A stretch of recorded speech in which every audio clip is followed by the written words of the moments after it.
yaa rakkootu nu qabate gaa rakkoo kana odeessineen fidnu Oromootu akka tokko hin jirre Oromoo gargar ilaala Oromoon qobaa giruuppii kunis giruuppii qobaa uummata kunis giruuppii qobaa uummata isa kana walitti fiduuf waanuman duraan kaase namni waluun balaaleffatu inni tokko isa tokko balaaleffatu garuu innis qabsoodhuma bilisummaa Oromoon gargaara jedha akeeka biraan qabu kunis qabsoodhuma bilisummaa Oromoon gargaara jedha akeeka biraan qabu garuu yoo ebeluun achi dhufaanan hojjedhutu dhufu kunis qabsoodhuma bilisummaa akka ebeluutiin qabsoo kanaati waan qabsoo irratti waliin hojjetee waan garaagarummaa qaban irratti wal diduu namni waan wal baqatuuf galuutti hin jiru ammas kaleessas maallaqa nyaatama jechaa turame naaf ABO'n asmaraa jirurraa kaasee agammas komiin akkasii jira namoota irratti ani beluun faayoo achi jiraatan achi dhaquu faasin jedhu maallaqa koos achitti meebii rakkoo jiraachuu ture jiraachas ture hin jiranne amma immoo akkasii kallattiin dirree quunnamaa kana waraanni keessan kana waraanumatti kenna waan nu dhaqqabeera nuun baheera galatoomaa waan nuti akkas hin jedhin nu dhaqqabne eessa dhaqeedha abbaatti kennichi gaafadhaa jechuutti jira. Egaa inni kun sasan mee warra kanatti dabalame yoo jettu hin dabalamu jedha. Ani qobum koon isin gargaara jedhu yookaan giruuppii yoo uummatee gad dhufatu isin gargaara. Nuti rakkoo qabna ammoo diduu hin dandeenyu. Alifuun agarsiisa walitti qabamanitti rakkoo meeqa nu keessa jira. Namni guyyaa tokko oolee buluu hin danda'u nama beektan. Lola irra jira guyyaa har'a dhukaasee boroo diinni itti dhufe jalaa fudhachuu yookaan harka kennachuu kan taaneef isa kanarraayis fudhannee akkasumatti rakkoolee kan keessa baanee fulaa har'a jiru kan qaqqabne dhugaadha uummata Oromoo yaalii keessa baanee akkuma rakkoolee garagaraatu jira namni akkasumatti wal baqata inni kaan maqaa barbaada inni kaan gaafatama barbaada inni kaan yoo nan eebbisin yoo karaa koote malee yoo nan keessa kana eebbisin malee isa kan cufa dandeenye baannee fillee qabsoo kana fiigine gurrumarbaanuu kenni jennee innaanuu barbaadaniif innaanuu komatanis cufa isaa beeknee tun baasannee qormaata meeqa keessa dabarree waggoottan sadan wareegama gugurdaa fulaa kanaan baane. Qormaata meeqa keessa dabarree waggoottan fulaa waa itti mannu akkatti wal quunnamu hin qabnu fulaatti waa waliin jennu hin qabnu. Keessanis karaa isinitti fiddeen dhabnee nutis karaa keenya isinitti fiduu dhabnee dhugaa qabsoo keessan irratti yaada kennachuu qabdanii waan isiniin galles gaafachuu qabdanii qabsiifatu keessanii isintu Oromoodha. Kan nama biraatii miti nutis wareegama kaffallu Oromoodhaaf malee yookaan ganda yookaan kutaadhaaf miti. Waan gandummaa kana mitu garuu alaa kanaa dhageenya malee dirree hin jiru. Dirree keessatti wanti kan hin jiru in agartu sochii warri qartan isin jirtanii warri siyaasaa dhageessanii hin jiru in agartu sochii egaa fulaatti waa himannu dhabneen kun rakkoon komuun kun numa jira egaa fulaatti waa himannu dhabneen isa kanas wanti lafan qaqqabatin wantoonni tokko karaa laa kanaa wanti sirratinis hin jijjiru isa kana immoo hojii isa kamiif dursa kenninuutu rakkoo nutti fide injijjiru biyya keessaa bobaa diinaa jala jirti diinaan lolaa jirti ijoolleen kun kaarra Oromiyaa guutuu kutaalee 11 Oromiyaan qabdu guutuu keessa har'a jiru kun waan waggoottan sadan kana keessatti oomishamee guuteedha malee waan duraanii inni duraanii tokkoon keessa bu'ee jira jechuudha tokkoon waan duraanii inni kun cuftuyyuu kallattii irraan har'a hoogganoota kanarraayyuu waa eegaa oola guyyaa kan guutuu iyyaa watwaataa oola asiin baasiin seenaa akkan ta'a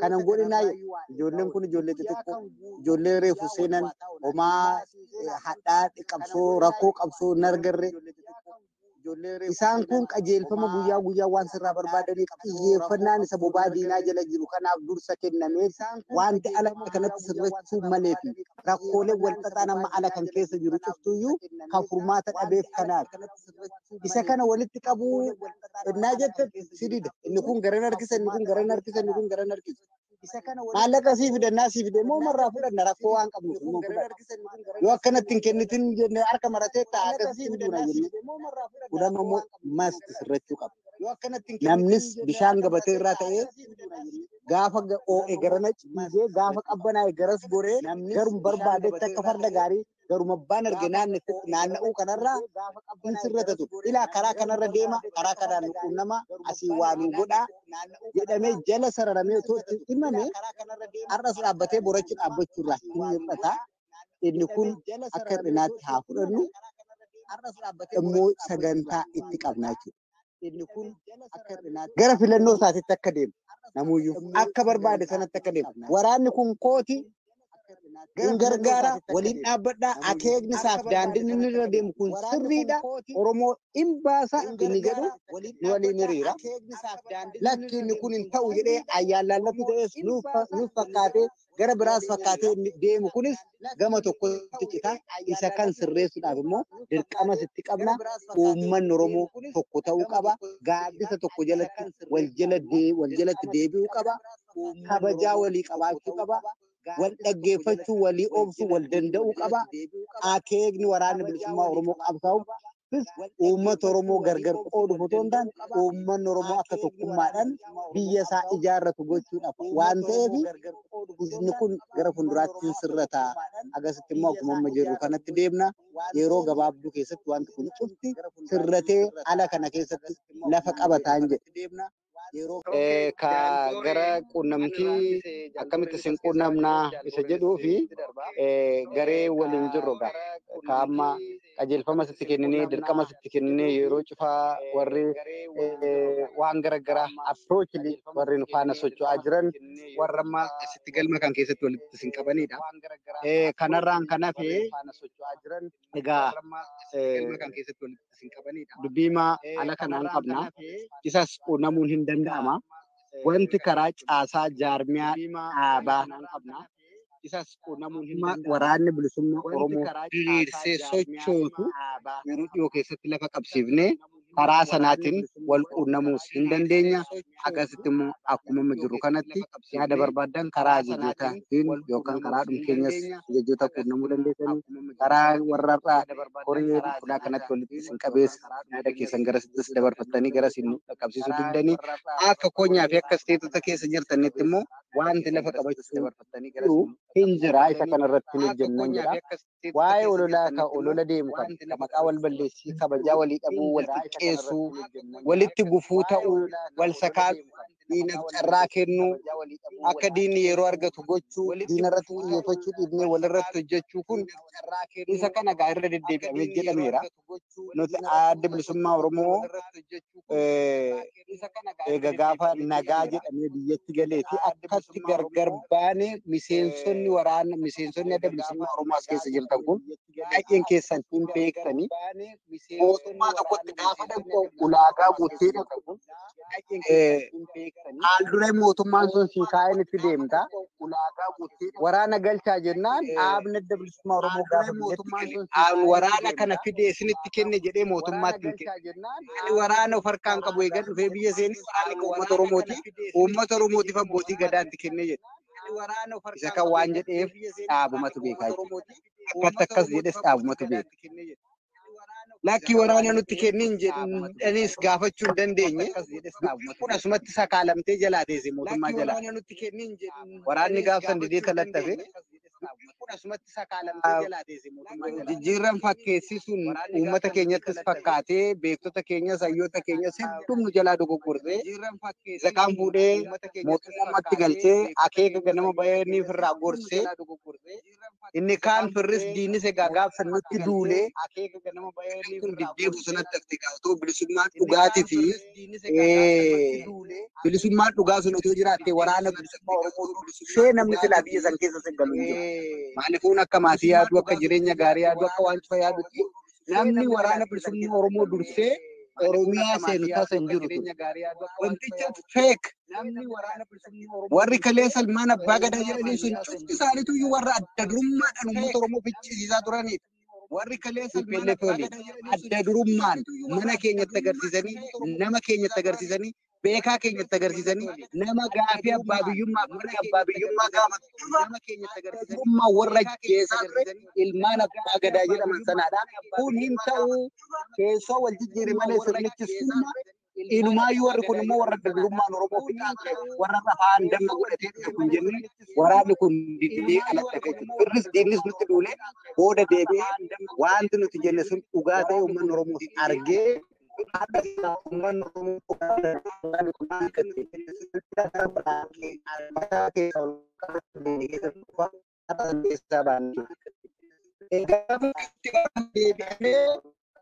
kun siyaasa qabu kana leeman beeku wanti fedheetu kollee jiru wanti siyaasa waan beeku kana leeman beeku waan siyaasa to qabaachuu baate akkas gara waan kun siyaasa to qabaachuu baate akkas haati to qabaachuu baate qaatu diplomasiin jedhamu kun gabaa diplomasiin jiraanne akkamiin faranjiin dubbistee hin doowatin adda dabalatee jiru Deebina keenya tu kana fitachuudha. Diplomasiin jedhamni deemuu qabdu kanatu kanatti. Qaala beektuun keenya ayyoon keenya.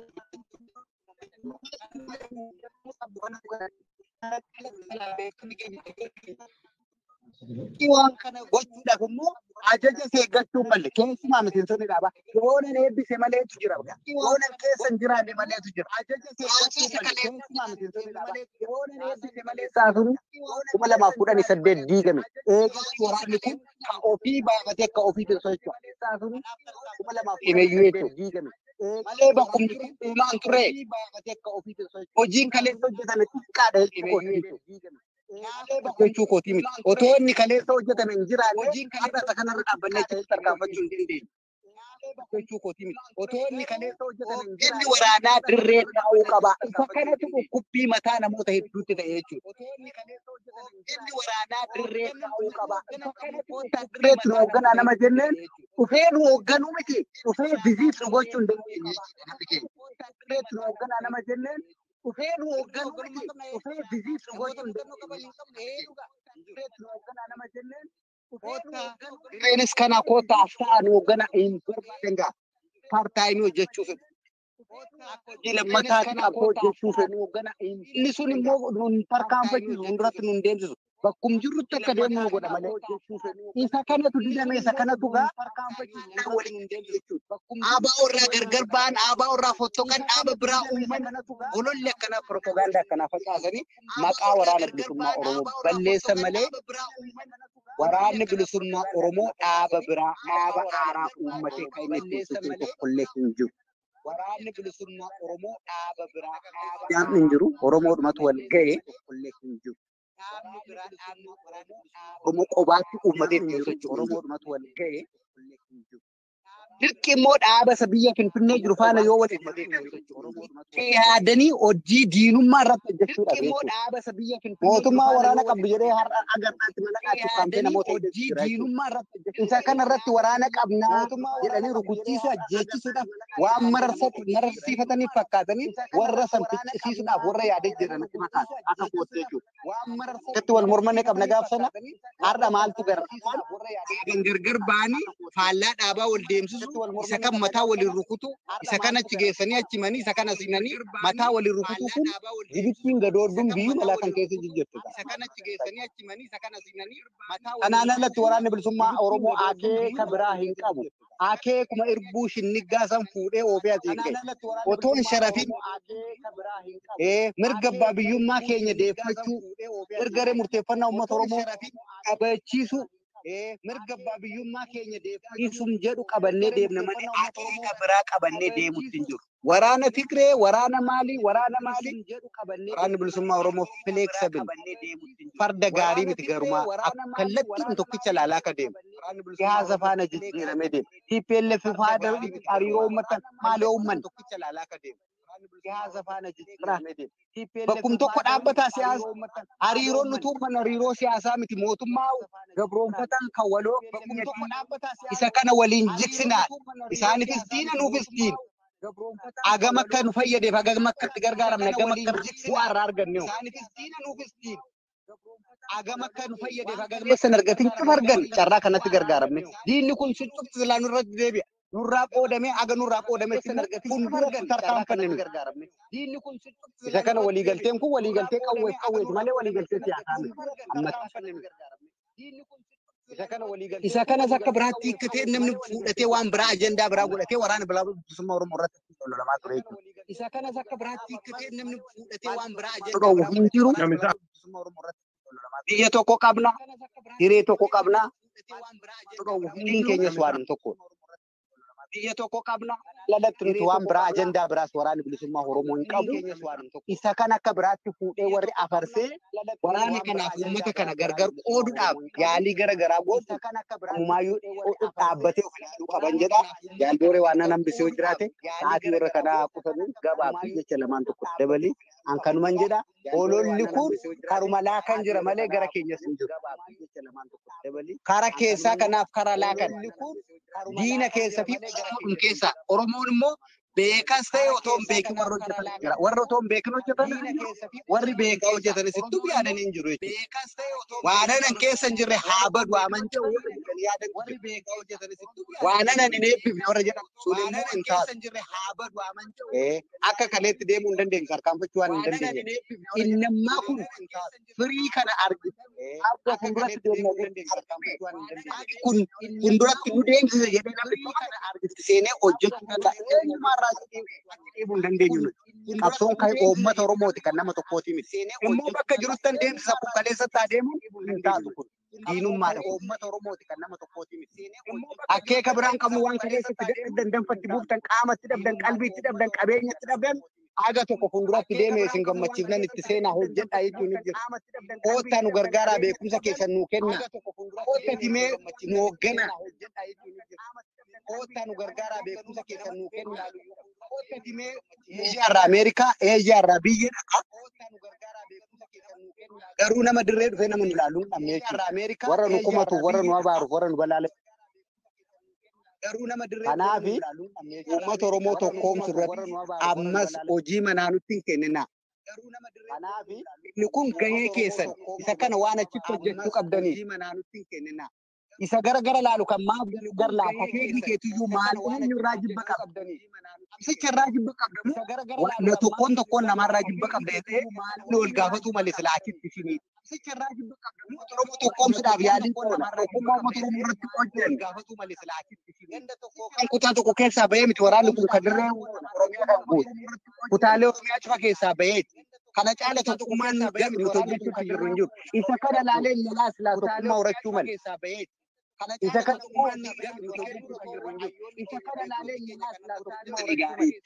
bu'aan biraa keessaa barbaadnu hin jiru. Bu'aan keenya dadhabbiin keenya galanni keenya uummata keenya irraa nuuf kennamuu malee. Bu'aan biraa keessaa barbaadnu. Uummata too maan hojjetin maqaaf kireeditii wayii barbaadu barbaachisaa miti. Uummata gabrummaa jala jirra uumaa mituu nur kan jiru. Asirratti gaafatamnu nuti aangoon faayidaa nuti barbaadnu maaltu jira? Uumaan jiran. Asirratti cuftuuyyuu hojiidhaan nuuf kennama. Kanaaf immoo hojjechuun nurraa eegama. Isa kanaaf immoo uummanni kun inni gargar faca'e kun akka tokko ta'u hayyoonni keenya beektonni keenya itti duulanii waan kanarratti hojjechuudha qaban.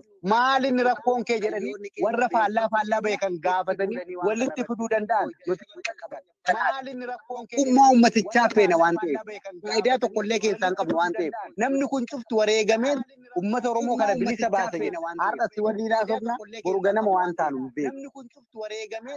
Yoo akkasii nuti lubbuun keenya waan biratti eeggannu waan guddoo miti waan hiree rabbii waayee fidee yoo akkasii nuti lubbuun keenya kanaaf faayidaan nuti keessaa arginu inni faayidaadhaaf qabsoo kan faana deemtoo jiraatte dhaabiti uummata kana rakkoo kan keessaa akka inni ba'u hojjedha. Uummata Oromoo kunis akka tokko fulaa tokkotti walitti fidaan jedha. Galatooma.